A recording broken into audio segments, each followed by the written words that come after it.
Dock మహారాజా నుంచి అందరూ ఎంతగానో ఎదురు చూస్తున్న మూడవ గీతం దబిడి దిబిడి తాజాగా చిత్ర బృందం విడుదల చేసింది.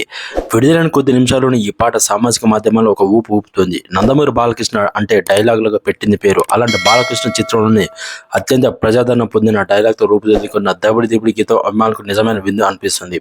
ఈ మాస నృత్య గీతాన్ని భారీ స్థాయిలో తెరకెక్కించారు. ఈ పాటలో బాలకృష్ణతో కలిసి ఊర్వశి రుతేవాల కాలు కదిపారు. తమ అసాధారణ ఎనర్జీతో అదిరిపోయే స్టెప్పులతో మాస్ ప్రేక్షకులు మెచ్చిన పాటను మలిచారు. ఇక నందమూరి బాలకృష్ణ సినిమా అంటే తమను ఏ స్థాయిలో సంగీతం అందిస్తారో ప్రత్యేకంగా చెప్పాల్సిన అవసరం లేదు. వీరి కలయికలో వచ్చిన ప్రతి పాట ప్రేక్షకులను రంజింపజేస్తుంది. ఇప్పుడు దేవుడి కోసం తమను మరోసారి అద్భుతమైన సంగీతాన్ని అందించారు. ఇక వాగ్దేవి తన శక్తివంతమైన గాత్రంతో పాటను మరో స్థాయికి తీసుకెళ్లారు. ఇక ప్రతిభావంతులైన గీత రచయిత కాసర్ల శ్యామ్ సాహిత్యం గురించి ప్రత్యేకంగా చెప్పాల్సిన అవసరం లేదన్నమాట. సంగీతం తగ్గట్టుగా డైలాగ్తో అద్భుతమైన సాహిత్యాన్ని రూపొందించారు. ఇక సంగీత సాహిత్యం చక్కగా కుదిరింది. ఇది గొప్ప నృత్య గీతంగా మారింది. జై బాలయ్య తరహాలో అభిమానుల హృదయాల్లో ఈ పాట నిలిచిపోతుందని చెప్పి ప్రతి ఒక్కరు అనుకుంటున్నారు. సో మీరు కూడా బాలయ్య బాబు అభిమానులు అయితే ఖచ్చితంగా వీడియో లైక్ చేయండి, షేర్ చేయండి, సబ్స్క్రైబ్ చేయండి.